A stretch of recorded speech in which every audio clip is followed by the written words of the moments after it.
Last video में देखा था chapter number 3 linear equation in two variables का थोड़ा सा इंट्रोडक्शन सीखा था। साथ ही साथ हमने substitution, elimination, cross multiplication method के बारे में भी समझा था कि किस जगह काम होता है, और हमने थोड़ा सा सब्स्टिट्यूशन मेथड को भी देखा था। इस वीडियो में हम सब्स्टिट्यूशन मेथड को थोड़ा सा और क्वेश्चंस करके समझने की कोशिश करते हैं। तो देखो बेटा, ये आपका 3.3 एक्सरसाइज है, उसका क्वेश्चन नंबर 1।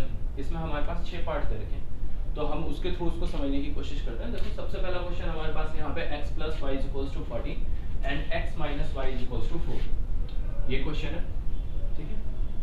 और अब देखो, इसमें सब्स्टिट्यूशन मेथड लगाते हैं। लास्ट वीडियो में हमने थोड़ा सा इसको डिस्कस कर रखा है। अगर आपने अभी तक पहली वीडियो नहीं देखी तो इसका लेक्चर 1 देखिए, देन आपको ये ज़्यादा अच्छे से समझ आएगा। लगाते हैं अपने स्टेप 1 सॉल्यूशन स्टार्ट करते हैं। स्टेप 1 हम स्टार्ट करते हैं। स्टेप 1 में कोई सी भी एक इक्वेशन हम उठा लेते हैं। सपोज हमने ले लिया x + y = 40, x + y = 40। इसके बाद हमें यहाँ पे क्या करना है, इसका ऑपरेशन करना है। ऑपरेशन में हमें एक वेरिएबल को एक साइड अकेला करना है, बाकी सबको दूसरे साइड शिफ्ट करना है। लेट्स से हम इस बार यहाँ पे x को अकेला करते हैं, y को उधर शिफ्ट कर देंगे, तो ये हो जाएगा x = 14 - y। वही अगर क्वेश्चन को समझे तो दो नंबर है जिनको सम करके 14 आना चाहिए, और वही दोनों नंबर को माइनस करके 4 आना चाहिए। तो जरा देखते हैं हम कौन कौन से नंबर होंगे। तो एक हमारे पास ये वेरिएबल जैसे खाली हुआ, स्टेप 1 हमारा कंप्लीट, इसको हम ले लेते हैं इक्वेशन 1। अब अपना स्टेप 2 हम यहाँ पे स्टार्ट करते हैं। स्टेप 2 में हमें पता है हमारे पास है दूसरी इक्वेशन लेनी, x - y = 4। यहाँ पे x की जगह जो पिछला हमने x वेरिएबल खाली किया है ना, x हमने x की जगह रखा है 14 - y, तो यहाँ पे इस x की जगह सब्स्टिट्यूट कर देंगे। मेन जो इसका नाम है ना, सब्स्टिट्यूशन। सब्स्टिट्यूशन क्या होता है, जैसे क्रिकेट में हमारे पास प्लेयर्स होते हैं ना, तो वहाँ पे एक खिलाड़ी अगर इंजर्ड हो जाए तो उसकी जगह टीम हमारी कितनी की होती है, 11 बंदों की टीम होती है। तो उसकी जगह अगर एक खिलाड़ी हमारा इंजर्ड हो जाए तो वैसे 15 लोगों की टीम जाती है। अगर एक हट जाए तो बाकी जो 4 रहते हैं वो सब्स्टिट्यूट रहते हैं। एक हट जाए, अगर एक खराब हो जाए तो उसकी जगह हम दूसरा रख देते हैं। तो वैसे यहाँ पे x की जगह हम 14 - y रख देंगे। 14 - y = 4। यहाँ पे आते ही समझ लो कि हमारा क्वेश्चन सॉल्व हो गया। क्यों? क्योंकि ये एक इक्वेशन है और इसमें सिर्फ एक वेरिएबल है y। तो अब इसको सॉल्व कर देते हैं हम। 14 y - माइनस माइनस प्लस हो जाएगा, -y हो जाएगा -2y = 4। देन -2y, अब वेरिएबल एक साइड रखना है उसको। अब यहाँ पे इस वेरिएबल को खाली करना है, तो पहले पड़ोसी जाएंगे। ये 14 है, ये प्लस का है, उधर चले जाएगा, माइनस का हो जाएगा। 4 - 14 -2y = 4 - 14 हम सॉल्व करते हैं, तो ये आ जाएगा 14 में से 4 गए 10, और साइन आएगा बड़े वाले का, दैट इज 14 -10 हो गया। तो यहाँ से ये दोनों साइड माइनस से कैंसिल हो गए। देन y = 10, ये 2 मल्टीप्लाई में उधर जाके डिवाइड में हो जाएगा अपॉन 2, और ये हो गया 2 × 5 = 10। y हमारे पास आ गया 5। एक नंबर जैसे एक वेरिएबल की वैल्यू आती है, समझ लो आपका क्वेश्चन सॉल्व भी हो चुका है लगभग। फाइनल स्टेप हम इसमें अपना पुट कर देते हैं, स्टेप 3, दैट इज x की वैल्यू कैलकुलेट करने के लिए। अब आप इसमें से इन दोनों में से कोई इक्वेशन भी ले सकते हो, या यहाँ पे जो ये बनी बनाई इक्वेशन है इसको ज़्यादा अच्छा रहेगा अगर आप इसको लेते हो, तो हम इसको ले लेते हैं। x = 14 - y, x = 14 - y की जगह हम रख देते हैं 5, देन x will be 9, और हमारा क्वेश्चन यहाँ पे सॉल्व हो गया। x की वैल्यू 9 और y की वैल्यू 5। दो नंबर जो जिनको ऐड करके 14 आ रहा है वो 9 और 5 है, वही 9 - 5 को हम 4 करें, ठीक है। तो अब देखते हैं हम इसका नेक्स्ट क्वेश्चन।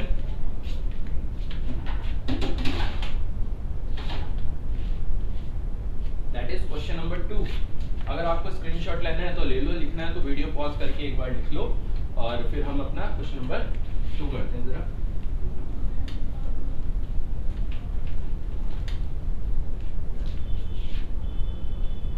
क्वेश्चन नंबर 2 हमारे पास है 3x - y = 3 and 9x - 3y। देखो बेटा, यहाँ पे जैसे ये क्वेश्चन हमारे पास है, इसको हम करने का, अब हम अपने स्टेप्स लगाने से पहले एक चीज अब याद रखना बेटा, इसमें क्वेश्चन हमें इसमें एक नई चीज हमें सीखने को मिलेगी। स्टेप लगाने से पहले एक चीज याद रखना है, ये इक्वेशन 1 है, ये इक्वेशन 2 है। अपने स्टेप 1 2 3 करने से पहले आप एक काम करोगे कि अपनी इक्वेशंस को सिंपल से सिंपल फॉर्म में ले जाने की कोशिश करोगे। सिंपल से सिंपल फॉर्म में ले जाने का मेरा मतलब क्या है, उसमें एक तो डेसिमल्स नहीं होने चाहिए, ठीक है, डेसिमल्स नहीं होने चाहिए, फ्रैक्शन नहीं होनी चाहिए, फ्रैक्शन को भी हम खत्म करेंगे, ठीक है ना। डेसिमल्स को खत्म करेंगे, फ्रैक्शन को खत्म करेंगे। वहीं अगर देखो यहाँ पे हमें दिख रहा है कि इसमें कॉमन आ रहा है, ये 9x माइनस 3y कॉमन आ रहा है, तो कॉमन भी आपको पहले से करके, ठीक है। तो अब हमारे पास जो इसकी प्रॉपर फॉर्म होती है उसका मतलब होता है ax plus by minus a plus c is equals to 0, है ना। इस तरीके से भी ले सकते हैं, ऐसे भी ले सकते हैं ax plus by is equals to minus c। इसका क्या मतलब है अभी हम आगे फर्दर क्वेश्चंस में सीखेंगे। फिलहाल इसमें अगर हम देखते हैं तो इसमें हम पहले चेक करना है, ठीक है। ये a1 की वैल्यू बेटा, a1 की वैल्यू हमारे पास 3 है, देन ये y के साथ ये b1 है, b1 की वैल्यू हमारे पास -1 एंड c1 की वैल्यू इस 3 को इधर शिफ्ट करेंगे। c1 की वैल्यू ऐसे नहीं आप इसको कैलकुलेट करोगे कि इक्वल्स टू द 3 है। अगर इस 3 को मैं इधर शिफ्ट करता हूं y के बगल में, तो ये प्लस का 3 इधर आके माइनस, तो c1 की वैल्यू हमारे पास -3। abc, x का कोएफिशिएंट a, y का coefficient b and the constant value will be c। Similarly second equation में a2 b2 c2। मुझे लग रहा है कि आप लोगों को अब ये चीज समझ आने लगी होगी। a2 की वैल्यू हमारे पास 9 है, b2 की वैल्यू 3 है -3 एंड c2 की वैल्यू हमारे पास -9 है। एक चीज बेटे यहाँ देखना, अगर मैं इसमें इक्वेशन 2 जो हमारे पास है इसको मैं एक बार देख लूं, 9x minus 3y is equals to 9। यहाँ से मैं 3 कॉमन ले लूं तो 3 कॉमन आगे अंदर बच गया 3x minus y is equals to 9। LHS में से 3 कॉमन लिया, ये 3 मैंने उधर शिफ्ट कर दिया, then 3x minus y is equals to 9/3 then 3x minus y is equals to 3। तो ये जो इक्वेशन हमारे पास बन के आई है ये सिमिलरली फर्स्ट इक्वेशन है। यहाँ पे हमें दो डिफरेंट इक्वेशन नहीं दे रखी है, यहाँ पे हमें फर्स्ट इक्वेशन में ही 3 की मल्टीप्लाई LHS RHS में करके दे रखी है। तो ये क्वेश्चंस सॉल्व नहीं हो पाते, इनके सॉल्यूशंस नहीं हो पाते हैं, ठीक है ना। तो इसको हम कैसे देखते हैं, अगर ये तो हमने इस तरीके से बताया आपको, इसको अगर एग्जाम में आ गया इस तरीके का क्वेश्चन तो उसको कैसे चेक करोगे, पहले आप चेक कर लोगे a1/a2 is equals to b1/b2 is equals to c1/c2। अगर ये कंडीशन सेटिस्फाई हो रही है तो आप अपने क्वेश्चन को सॉल्व नहीं करोगे। जैसे यहाँ पे हम देख लेते हैं 3/a1/a2 कितना हो रहा है, a1/a2 is equals to 3/9 is equals to 1/3 and b1/b2 हमारे पास हो रहा है -1/-3 दैट इज 1/3 एंड c1/c2 हमारे पास हो रहा है -3/-9 इज इक्वल्स टू 1/3। तो हम देखेंगे कि a1/a2 भी 1/3 के इक्वल है, b1/b2 भी 1/3 के इक्वल है, वहीं c1/c2 भी 1/3 के इक्वल है। तो ये वाली कंडीशन यहाँ पे सेटिस्फाई हो रही है। तो जब ये वाली कंडीशन सेटिस्फाई हो रही होगी तो हम अपने क्वेश्चन को आगे सॉल्व नहीं करेंगे, ठीक है ना। वो हमारे पास वहाँ पे बिकॉज यहाँ पे लिखेंगे because a1/a2 is equals to b1/b2 is equals to c1/c2। Therefore को साइन बना देते हैं, नो सॉल्यूशंस एग्जिस्ट, कोई सॉल्यूशन इसके एग्जिस्ट ही नहीं करते, हम इसको क्वेश्चन को आगे सॉल्व नहीं करेंगे। ये चीज सिखाने के लिए आपको यहाँ पे ये क्वेश्चन एनसीईआरटी ने दिया। तो बेटा देख लेते हैं अब इसका थर्ड क्वेश्चन फटाफट से, है ना। ये चीज आप समझ गए होंगे कि कैसे हमें अब अपने आप देख के कैसे पता लग जाएगा, क्योंकि हर जगह भी आपको ये चीज चेक करने की जरूरत नहीं। थोड़ा सा कॉमन हमेशा याद रखना कि कॉमन लेना ही लेना है, इस चैप्टर में नहीं हर चैप्टर में ये चीज याद रखना कि कॉमन, बेटा देखो कॉमन नहीं लोगे तब भी आपका क्वेश्चन सॉल्व हो सकता है, लेकिन उस केस में गलत होने के चांसेस बहुत ज्यादा हो जाएंगे। सिंपल से सिंपल वे में ले जाना है क्वेश्चन को, ज्यादा हमें वहाँ पे उसको उलझाना नहीं है। एग्जामिनर एक चीज बेटा अपने दिमाग में ही फिट कर लेना अभी से, क्योंकि अभी हमारा ये कोर्स स्टार्ट ही हुआ है। आपको एग्जाम्स में एग्जामिनर को ये नहीं दिखाना है कि मैं आइंस्टाइन का दूसरा रूप, ठीक है ना। आपको वहाँ पे सिर्फ इतना दिखाना है कि हाँ जो 10th में तुम एक एक्सपेक्ट करते हो 10th के बच्चे से उतना मुझे भली भांति आती है, ठीक है ना। तो वहाँ पे बेटा देखो वो आपके plus minus multiplication division in सब चीज़ों को चेक करने नहीं बैठा है कि आपको प्लस माइनस करना आता है, आपको मल्टीप्लाई डिवाइड करना आता है या नहीं आता है, इन चीज़ों को देखने के नहीं बैठा है। वो ये चीज़ों को देखने के लिए बैठा है क्या आपको सब्स्टिट्यूशन मेथड स्टार्ट करना आता है, क्या आपको मतलब जितने भी हमारे पास इसमें चैप्टर्स हैं उनका स्टार्टिंग जो है, ठीक है ना, वो करना आता है।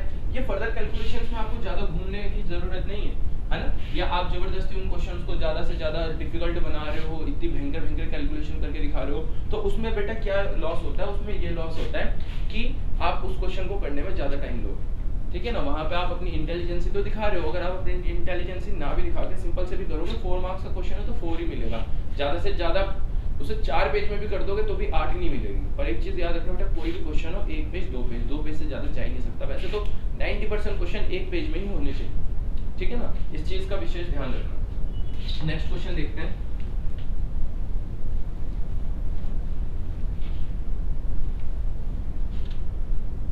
नेक्स्ट क्वेश्चन हमारे पास है s minus T is equals to 3, तो नंबर है जिनको माइनस करके 3 आ रहा है।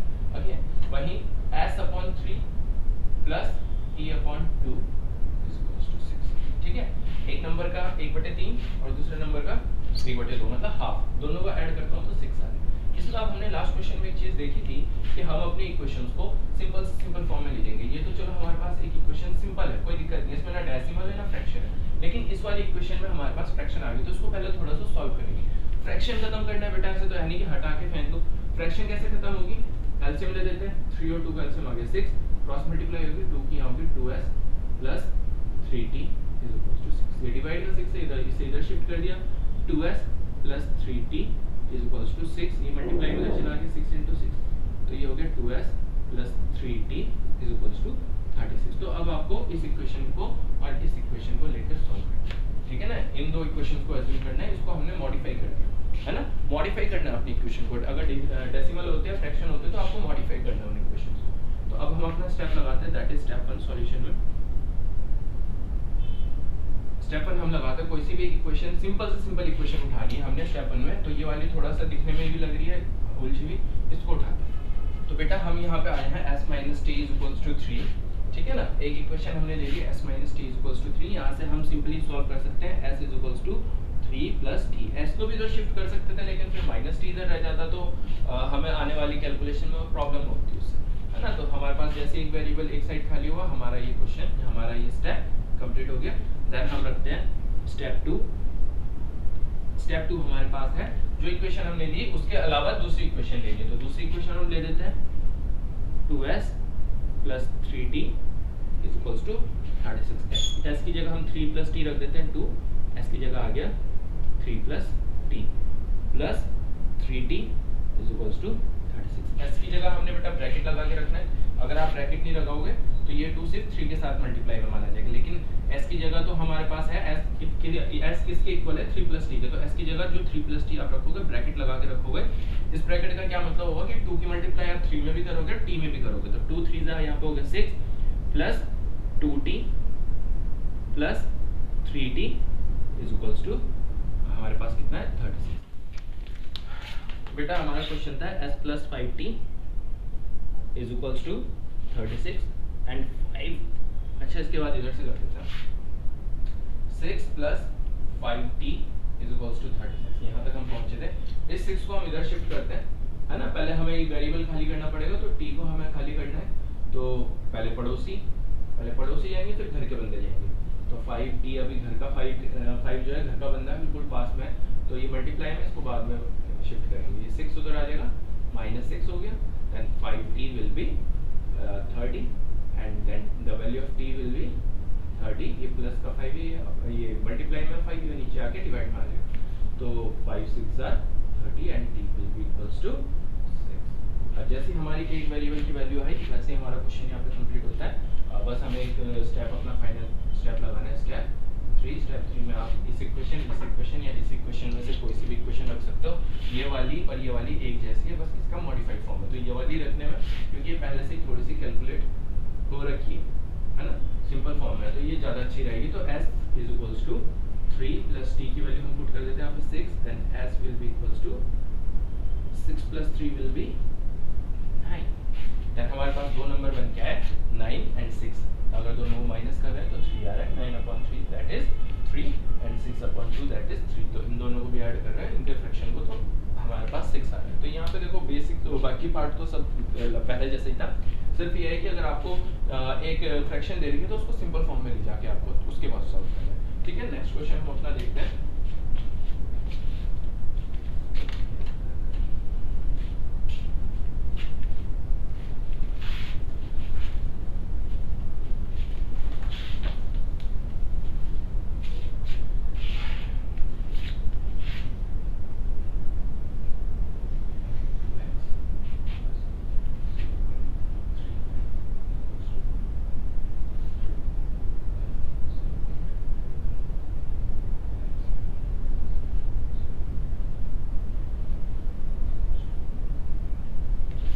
तो बेटा देखो नेक्स्ट क्वेश्चन हमारे पास है 0.2x plus 0.3y is equals to 1.3, 0.4x plus 0.5y is equals to 2.3। 3। तो वही बात आ गई बाबू, इसको हम उसके तभी सॉल्व करना स्टार्ट करेंगे, तभी अपने स्टेप 1 2 3 लगाएंगे, पहले इसको सिंपल फॉर्म में लिखेंगे। तो यहाँ पे हमारे को क्या डेसिमल तो चाहिए ही, या फ्रैक्शन मांगता है ना डेसिमल मांगता है, तो डेसिमल नहीं चाहिए तो आप इस इक्वेशन को थोड़ा सा सिंपल फॉर्म में ला देते हैं। इसको 0.2x plus 0.3y is equals to 1.3 दे रखा है। पॉइंट हटाए, पॉइंट के बाद कितना नंबर है, 1 नंबर, दैट इज 2, है ना। तो एक डिजिट है तो हम इसमें नीचे एक 0 बढ़ा देते हैं, दैट इज 10। यहाँ पे भी पॉइंट के बाद एक डिजिट है तो यहाँ पे भी 10, यहाँ पे भी एक डिजिट है तो यहाँ पे भी 10। ये बन गया 2x/10 plus 3y/10 is equals to 13/10। अब कई बच्चों के दिमाग में आ रहा होगा कि सर 2 1 2 2 5 10 x/5। तो बेटा ऐसा नहीं करना है। 10 zeros 100 1000 मतलब जितने भी हैं आपके zeros वाले, 10 हो गया, 100 हो गया, 0 हो गया, तो उनको आपको कट नहीं करना है बेटा, वो ना हेल्पफुल रहते हैं। क्यों, सीधा सीधा 0 हटाओ, ऊपर डेसिमल बढ़ाओ, सीधा सीधा डेसिमल में चले जाते हैं विदाउट एनी कॉम्प्लिकेटेड कैलकुलेशन। तो इनको आपको कट नहीं करना है। यहाँ पे भी अगर आप कट करोगे तो क्वेश्चन आपका फंस जाएगा। कट नहीं करना बेटा इसको, आपको यहाँ पे एलसीएम आ गया हमारे पास 2x प्लस 3y अपॉन में 10 इज इक्वल्स टू 13 अपॉन में 10।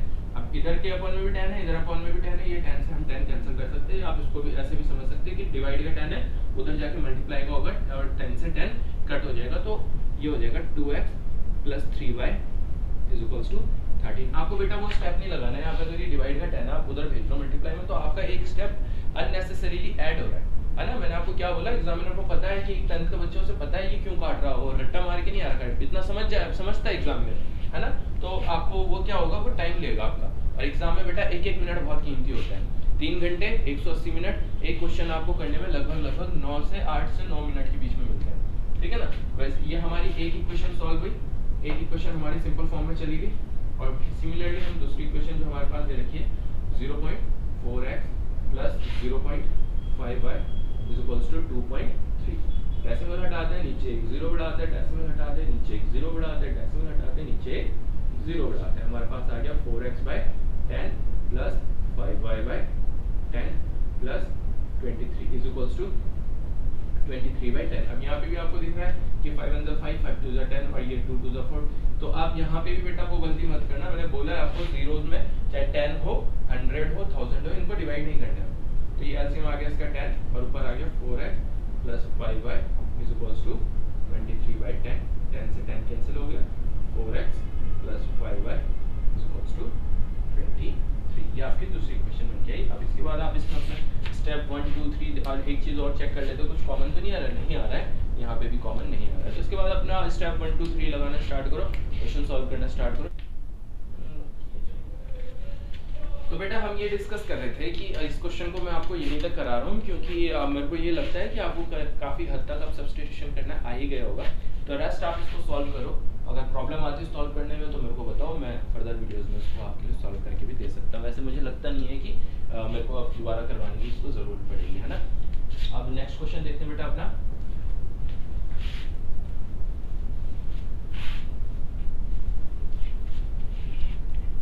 क्वेश्चन हमारे पास question number 5 that is √2x plus √3y is equals to 0 and √3x minus √8y is equals to 0। अब बेटा जैसे ही रूट दिखा वैसे ही हमारे बच्चों को डर लगने लग जाता है ना। तो डरना नहीं है बेटा, वैसे ही है, सिंपल आप करने की कोशिश स्टार्ट करो। इसको देखो, सबसे पहली बात है फ्रैक्शन तो नहीं है, नहीं है, डेसिमल तो नहीं है, नहीं है, रूट है। रूट को हम थोड़ा इसमें इस तरीके से हटानी पड़ेंगे, घबराने वाली कोई बात नहीं है। लेकिन हम अभी अपना स्टेप लगा देते हैं डायरेक्ट, कुछ कॉमन आ रहा फिलहाल तो दिख नहीं रहा है, ठीक है। आ गया हमारे पास स्टेप 1। स्टेप 1 में कोई सी भी इक्वेशन ले ली, √2x plus √3y is equals to 0, ठीक है। अगेन वही, यहाँ पे भी हमें वही काम करना है कि ये √3y को इधर ही रहने देते हैं, ये √2x उधर शिफ्ट करते हैं, तो प्लस √2x था ये उधर आ जाएगा, माइनस √2x। पहला स्टेप में हमें बार बार बता रहा हूँ, पहला स्टेप में हमें क्या करना है, एक कोई से भी वेरिएबल x हो y हो उसको अपनी साइड में खाली करना है, बाकी सबको इज इक्वल्स टू के उधर। देन y इधर खाली होगा तो आ जाएगा माइनस √2x अपॉन √3। ये मल्टीप्लाई में था, √3 उधर जाके डिवाइड, इसको हम हमारा स्टेप 1 यहाँ पे कंप्लीट होता है। नेक्स्ट बेटा हम अपना स्टेप 2 लगाते हैं। स्टेप 2 हमारे पास आ जाएगा √3x minus √8y is equals to 0। हमने कोई सी भी अपनी जो इक्वेशन ली थी उसके अलावा दूसरी वाली इक्वेशन लेनी है, हमने ये वाली स्टेप 1 में ली तो ये वाली स्टेप 2 में आएगी, इसकी वाली अब स्टेप 2 में आएगी। तो y की जगह हम अपनी वैल्यूज रखेंगे √3x माइनस √8y, और y की जगह हम अपनी वैल्यूज रख देते हैं कितना, √2x bye √3, √2x bye √3 multiply में, ये माइनस साइन था तो इसको यहाँ पे ये मल्टीप्लाई में माइनस के साथ है, ये जब दो नंबर की मल्टी -8 इंटू माइनस √2 बाई √3, तो माइनस माइनस क्या हो जाता है प्लस, तो मैं इसको फाइनली यहाँ पे प्लस का साइन लगा देता हूँ, जो y का ये माइनस वाला साइन था वो यहाँ पे आके इसको प्लस बना के चला गया, ठीक है, इस इक्वल्स टू कर देते हैं 0। अब इसके बाद इसे सॉल्व करना स्टार्ट करते हैं, तो ये आगे हमारे पास √3x प्लस √8 इंटू √2, तो √8 इंटू √2 हो जाता है हमारे पास 16, है ना, √16, 8 2 16 x by √3 is equals to 0। हाँ, अब इसके बाद इसे सॉल्व करना स्टार्ट करते हैं, √3x को हम उधर भेज देते हैं, तो √16x हो जाएगा हमारा, 16 किसका रूट होता है बेटा 4 का, 4x upon √3 is equals to, ये √3x उधर चले जाएगा, ये हो जाएगा माइनस √3x, ठीक है। वहीं अब इसके आगे की कैलकुलेशन यहाँ पे करता हूँ बेटा, हमारे पास था 4x by √3 is equals to minus √3 into x, ठीक है बेटा। हमें यहाँ पे x को अपनी साइड खाली करना था। अच्छा यहाँ पे अगर हम इसकी फर्दर कैलकुलेशन करें तो ये √3 इधर चले जाएगा, तो हमारे पास आ जाएगा 4x इज इक्वल्स टू, ये √3 उधर जाएगा तो ये हो जाएगा माइनस √3 इंटू √3 कितना हो जाएगा, ये था ना √3x इंटू √3 और है, तो ये √3 की √3 में मल्टीप्लाई होगी, तो ये हो जाएगा माइनस का minus sign as it is है, √3 इंटू √3 हो जाता है 3, है ना, पता होगा √2 इंटू √2 कितना हो जाता है 2, है ना, रूट कैंसिल हो जाता है, तो ये होगा माइनस का 3x। अब x हमने गलती से इधर उधर कर दिया तो एक साथ लाते हैं, 4x plus 3x is equals to 0, then 4x plus 3x कितना हो जाएगा 7x is equals to 0, x ये 7 उधर शिफ्ट कर दे तो x इज इक्वल्स टू 0 और 7, then x will be equals to 0। 0 को किसी भी नंबर से मल्टीप्लाई करो, डिवाइड करो, तो उसकी वैल्यू हमारे पास 0 ही आती है, तो ये हमारा स्टेप 2 यहाँ पे कंप्लीट हो गया। और अब अपना स्टेप 3 करते हैं, ठीक है ना बेटा, समझ में आ रहा है ना, है ना, अगर समझ में आ रहा होगा तभी आप लोग यहाँ तक आए हैं वीडियो में, एंड बेटा फर्दर भी करते रहेंगे, है ना, हर चीज़ को इसी तरीके से समझने की कोशिश करेंगे। मैं अज्यूम करके चल रहा हूँ कि मेरा पढ़ाया हुआ आपको बहुत अच्छा समझ में आ रहा है और काश ऐसा हो भी। तो √3x minus √8y is equals to 0 हो गया, √3x minus √8y is equals to 0। इसमें से हम तीनों में से कोई सी भी इक्वेशन ले सकते हैं, मैंने पहले भी बताया आपको कि ये वाली ज़्यादा बेटर रहती है, तो ये वाली ले सकते हैं, है ना। तो ये हमारे पास y की वैल्यू आ जाएगी, y is equals to minus √2x upon √3, x की वैल्यू रख देते हैं 0, तो y इज इक्वल्स टू 0 आ जाएगा पूरा ओवरऑल, है ना, 0 से मल्टीप्लाई होगी किसी भी नंबर की तो वो 0 आ गया। तो देखा आपने, इतना डिफिकल्ट नहीं था, रूट देख के बेटा घबराना नहीं है। तो अब हम इसका लास्ट क्वेश्चन करते हैं सब्स्टिट्यूशन के लिए, है ना। वैसे तीनों जो अभी हम इसके बाद 2 मेथड्स और भी सीखेंगे। देखो क्रॉस मल्टीप्लिकेशन इस बार थोड़ा सिलेबस से डिलीट भी हो रखा है, और वैसे भी जब वो सिलेबस में रहता भी था तब भी बहुत रेयर चांस होता था कि उससे कोई क्वेश्चन आता है। क्वेश्चन इसमें होते हैं बेटा हमारे पास, एक तो ग्राफ वाले क्वेश्चन आते हैं, वो हम अभी बाद में सीखेंगे। दूसरा होता है हमारे पास वर्ड प्रॉब्लम्स। तो वर्ड प्रॉब्लम्स अभी हम सबकी एक साथ सीखेंगे। पहले हम सब्स्टिट्यूशन और एलिमिनेशन सीख लेते हैं, उसके बाद जितनी भी वर्ड प्रॉब्लम्स है वो सारी सीखेंगे। कोशिश करूंगा कुछ इंपॉर्टेंट वर्ड प्रॉब्लम्स पे फोकस मारने का, बाकी हो सके तो सारी प्रॉब्लम्स भी सिखाएंगे। बाकी इसके बाहर की भी जो वर्ड प्रॉब्लम्स होगी, जो एग्जाम्स में लास्ट 10 ईयर्स में पूछी नहीं है, उनको भी करेंगे, और जो इस बार पूछने के चांसेस होंगे उनको भी करेंगे, ठीक है। तो लास्ट क्वेश्चन बने रहिए, आप चैनल को सब्सक्राइब करिए, लाइक करिए, कोई प्रॉब्लम होती है तो कमेंट करिए, आपको कैसा समझ में आ रहा है, नहीं आ रहा है तो वो भी आप कमेंट में बताइए, हम अपने आप को इम्प्रूव करने की कोशिश करेंगे। आया है, आ रहा है समझ में तो औरों को बताइए, और जिनको ज़रूरत है उन तक ज़्यादा से ज़्यादा पहुँचाइए, ठीक है। तो हम अपना क्वेश्चन नंबर 6 देखते हैं। क्वेश्चन नंबर 6 हमारे पास 3x upon 2 minus 5y upon 3 is equals to -2। Next हमारे पास आ गया x upon 3 plus y upon 2 is equals to 13 upon 6। Again हमारे पास इन्होंने दो इक्वेशन दी है, लेकिन दो इक्वेशन हमारे को, वही तो बात है ना, फ्रैक्शन पसंद नहीं है ना, फ्रैक्शन वाला अपने को पसंद ही नहीं है, ना ही अपने को डेसिमल पसंद है। तो अब इसको पहले फ्रैक्शन खत्म कर देते हैं, जैसे हमने एक अभी लास्ट एक क्वेश्चन में करा था 3x माइनस 5y अपॉन में 2 है, अपॉन में 3 है, इज इक्वल्स टू -2। तो फ्रैक्शन खत्म करके एक सिंपल फॉर्म बनाते हैं इसको। तो ये इसका एलसीएम ले लेते हैं, 2 और 3 का 6, क्रॉस मल्टीप्लाई कर देते हैं, 3 3 का 9x माइनस 5 2 का 10y इज इक्वल्स टू -2। इस 6 को उधर शिफ्ट कर देते हैं तो 9x minus 10y is equals to 6 2 12 minus का 12। एंड सिमिलरली हम अपनी दूसरी इक्वेशन भी इधर सिंप्लीफाई कर देते हैं, x upon 3 plus y upon 2 is equals to 13/6। LCM आ जाएगा 3 और 2 का 6, क्रॉस मल्टीप्लाई हो जाएगी 2x plus 3y is equals to 13/6। अब ये 6 से ये 6 कट रहा है तो काट देते हैं, तो आ जाएगा 2x plus 3y is equals to 12, है ना। तो अब इसके बाद आप अपने इसमें यहाँ पे स्टेप 1 2 3 लगाना स्टार्ट करें। ओके 13 है ना, 13 चल रहा है। इसके बाद आप यहाँ पे अपना स्टेप 1 2 3 लगाना स्टार्ट करें। मैं आशा करता हूँ कि आपको समझ में आया होगा, तो आप ज़रूर इसको सॉल्व कर पाएंगे। नहीं समझ में आया है तो कोई बात नहीं, आप हमें कमेंट में बताइए बेटा, हम और अच्छे से आपको समझाने की कोशिश करेंगे। और जब तक नहीं आएगा तब तक और अच्छे से समझाने की कोशिश करेंगे। आपके इम्प्रूवमेंट के साथ साथ अपना इम्प्रूवमेंट भी करेंगे। बाकी बेटा शेयर करना ना भूलें, ज़्यादा से ज़्यादा सब्सक्राइबर्स बनाएं।